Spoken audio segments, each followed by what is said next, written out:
Assalamu alaikum wa rahmatullahi ta'ala wa barakatuh.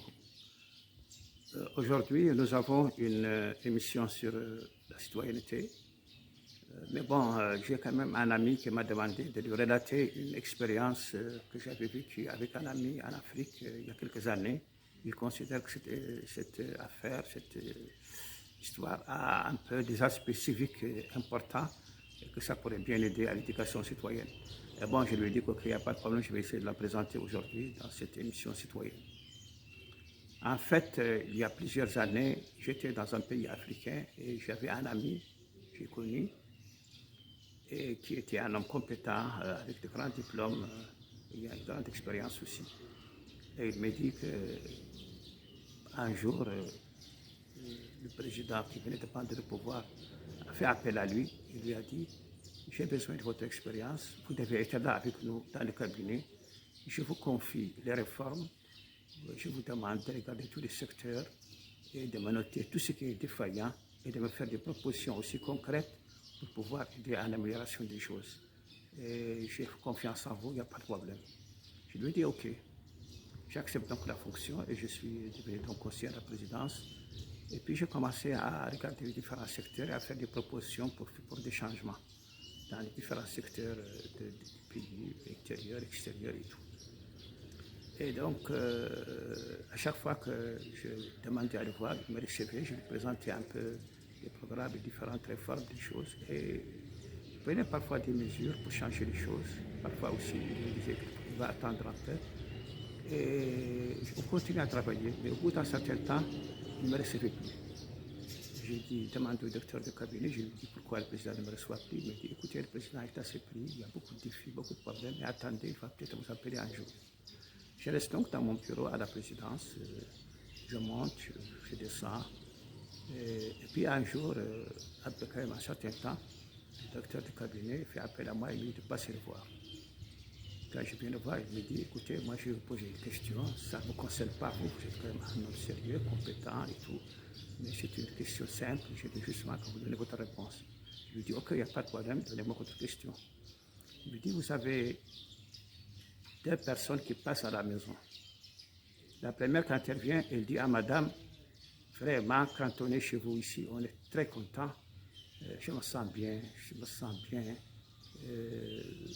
ce salon est agréable, calme, frais, les rideaux sont jolis, et le matériel est très bon. J'ai souvent même envie de dormir. Et puis vous avez un employé qui se présente, qui me donne un café chaud qui est disponible, un monsieur disponible, il est gentil. Et vraiment, je vous félicite et je vous remercie.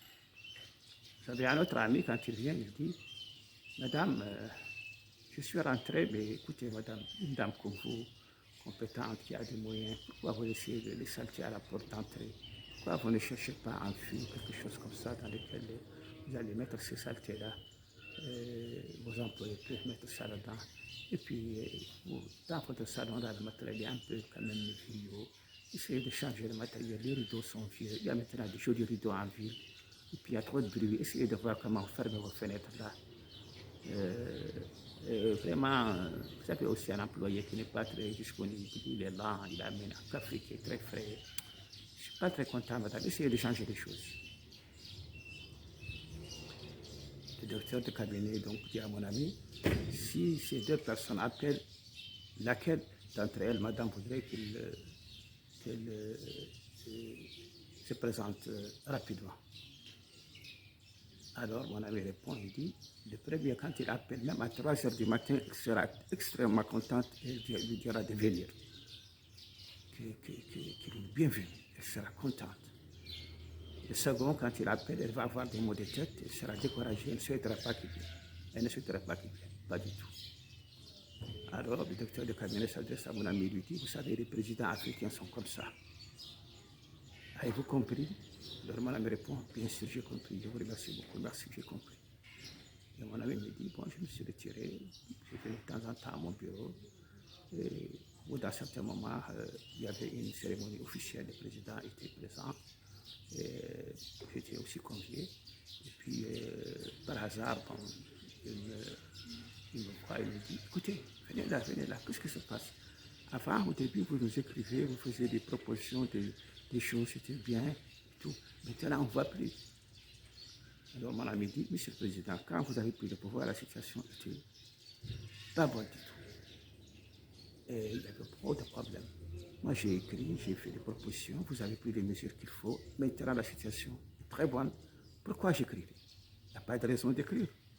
Alors, le président dit, le docteur de cabinet, appelez-moi le docteur, le chef du protocole, rapidement. Le chef du protocole se présente, il lui dit, vous voyez, ce monsieur doit venir me voir demain à 10 h du matin. C'est urgent, j'ai besoin de lui. Et moi, il me dit, bon, je me suis présenté à 10 h du matin. Et le président était souriant.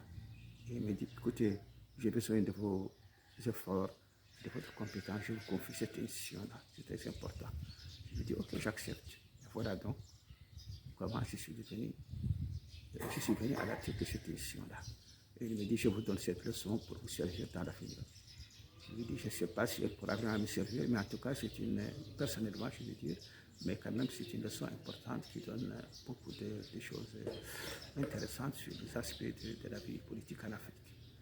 Et donc voilà, c'est pourquoi j'ai voulu aussi partager avec vous cette histoire qui n'est pas aussi importante, mais qui peut aussi être utile. Évidemment, elle peut aider les applaudisseurs et les fumiers, mais aussi elle peut aider les gens responsables à mieux comprendre les choses. Et je vous remercie et à bientôt. Merci beaucoup.